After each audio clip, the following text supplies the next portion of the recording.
बालाजी से आए थे, उनका निदान बालाजी में नहीं हो पाया, तो वहाँ से आदेश मिला है कि बाबा भैरवदास के पास हमको बालाजी भगवान भेजे हैं, इनका निदान यही होना है। तो क्या बाबा जी से मुलाकात मिलेगी? ये सब रोगी हैं, इसलिए बालाजी के चरणों से आए हैं और बाबा के बारे में बहुत सुना है और बहुत लाखों आदमी यहाँ से ठीक हो चुका है, इसलिए हम भी उनके चरणों में आए हैं इन सबको लेकर के इनका उद्धार करवाना है। क्या बाबा जी से मुलाकात और उनके दर्शन हो जाएंगे?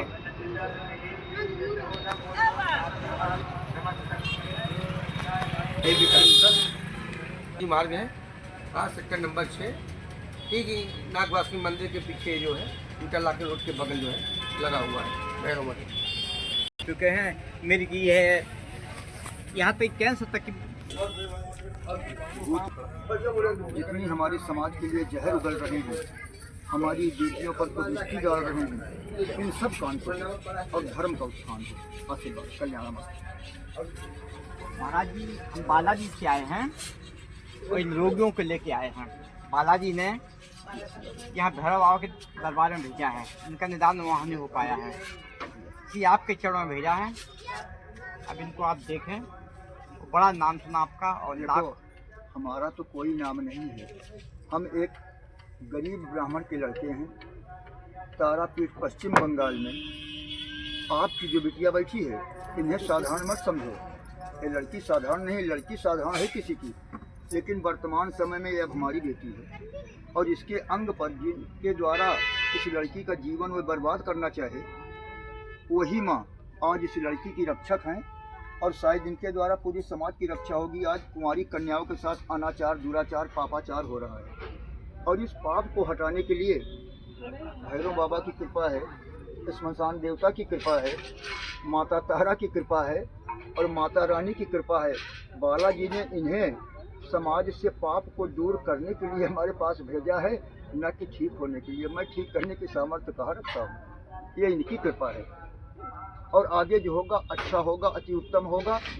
एक दिन ऐसा आएगा और बर्बाद हो जाएंगे और वो करेंगे ये लोग। हमारे में क्या सामर्थ्य है? मैं तो आपका था, आपका हूँ, आपका रहूँगा और अपने सनातन धर्म उत्थान के लिए, इस पाप के अंत के लिए मैं एक प्रतिज्ञा किया हूँ, जब तक जीऊँगा पाप के अंत के लिए लड़ता रहूँगा। बाकी हमें ठीक करने की सामर्थ्य कहाँ है? मैं तो रास्ता बताता हूँ।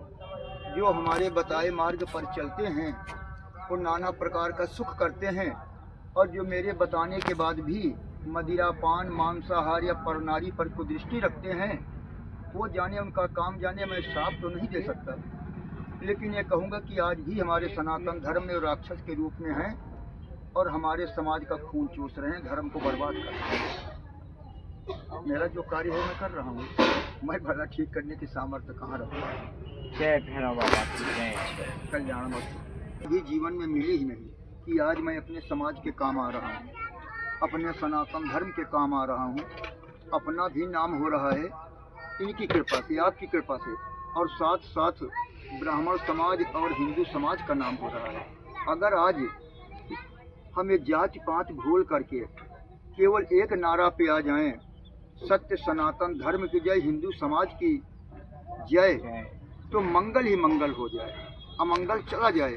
लेकिन हम कुछ राजनीति के चक्कर में पड़कर, कुछ गांव के ढोंगियों के चक्कर में पड़कर जात में बट गए।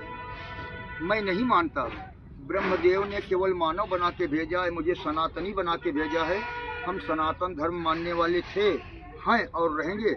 हमें जाति पात से कोई मतलब नहीं। 33 करोड़ देवता हमारे यहाँ हैं, 56 करोड़ देवियाँ हमारे यहाँ हैं।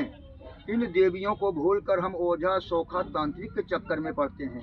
इन्हीं की पूजा अपने घर में सच्चे मन से करें, घर में अमंगल आ ही नहीं सकता।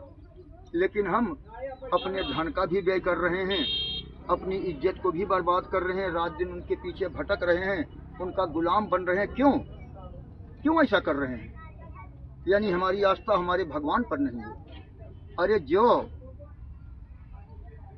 चमड़े के ढांचा से हड्डी का स्तंभ बनाकर, चमड़े का लेप लगाकर, मांस रूपी सीमेंट बालू से इस भवन को बनाकर मल मूत्र विष्ठा मवाज पीब सब एक साथ इसके अंदर, उस गंदगी के अंदर वो ब्रह्म निवास कर रहा है। उस ब्रह्म पर हमें विश्वास नहीं तो हमें धिक्कार है। हम बाहर भटकते हैं, हमें धिक्कार है। हमें सोचना चाहिए, हम घर में कमरा बनवाते हैं, किचन अलग हुआ, बाथरूम अलग हुआ, शयन कक्ष अलग हुआ, पूजा का रूम अलग, लेकिन हमारा पार ब्रह्म परमेश्वर जो यहाँ निवास करता है वो कहीं बाहर नहीं है, सबके बीच बैठा है। हम उसे भूल करके इस भौतिक देह को यानी इस भौतिक घर को नाना प्रकार से साबुन तेल इतर लगाते हैं। जो इसमें धन व्यय कर रहे हैं, समय व्यय कर रहे हैं, वही इस ब्रह्म के लिए करें। ब्रह्म तो केवल आंख बंद करके ओम नमो भगवते वासुदेवाय नमः या ओम राम राम राम राम राम राम या किसी भी देवता की आराधना जो करे उनका सच्चे मन से करे, रोग दोष नहीं आएगा, मेरी गारंटी है, जिम्मेदारी है। और जब तक हम भटकते रहेंगे तब तक हमें दुख छोड़ ही नहीं सकता है। सुख की कामना करने वाले को सुख नहीं प्राप्त होता, और जो दुख को गले लगा ले दुख उसके पास उबई नहीं करेगा, सुख ही सुख रहेगा। प्रत्येक नारियों को कुंती बनना चाहिए, प्रत्येक पुरुषों को ऋषि बनना चाहिए जो सुख की कामना न करें, मंगल ही मंगल रहेगा। दुख को गले लगाओ, जिससे जितना प्रेम करोगे उतना दूर भगेगा, और जिससे जितनी नफरत करोगे, जिससे डरोगे तुम्हारे पास घेरे रहेगा। हम मृत्यु से डरते हैं, मृत्यु दिन पर दिन एक दिन हमारे करीब आती है, और हम जीवन को गले लगाना चाहते हो, एक न एक दिन कम होता है। जन्म होने के बाद वो एक दिन कम होता है पर डे। इसलिए भगवान से प्रेम करो, जो कार्य मैं इस जीवन में नहीं कर पाया वो जल्दी से आगे करूं, इसके लिए मृत्यु को गले लगाओ, हम बहुत काल तक जिएंगे। संत महात्मा गुफा कंदरा में रहकर हजारों वर्ष तपस्या करते हैं, उनकी मृत्यु नहीं आती, क्यों? संत महात्मा गुफा कंदरा में रहकर हजारों वर्ष तपस्या करते हैं, उनकी मृत्यु नहीं आती, क्यों? इसलिए कि मृत्यु को गले लगाए हैं। जल्दी प्रभु मुझे अपने पास बुलाओ, अपना दर्शन दो, आपके चरण में आऊं तो समय ज़्यादा लगता है। और जो डरते हैं वो नाना प्रकार की बीमारी से ग्रसित होकर जल्दी मर जाते हैं, और प्रेत योनि में या अधोगति में या नर्क में चले जाते हैं।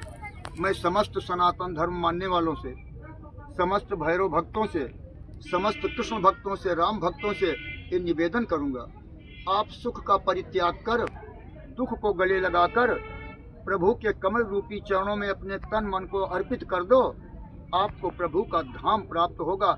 प्रेम से बोलो तीर्थराज प्रयाग महाराज की जय, सत्य सनातन धर्म की जय, हिंदू समाज की जय, समस्त देवी देवताओं की जय, महाकाल भैरव भगवान की जय, बालाजी महाराज की जय, गंगा महारानी की जय, यमुना भवानी की जय, त्रिवेणी महामैया की जय।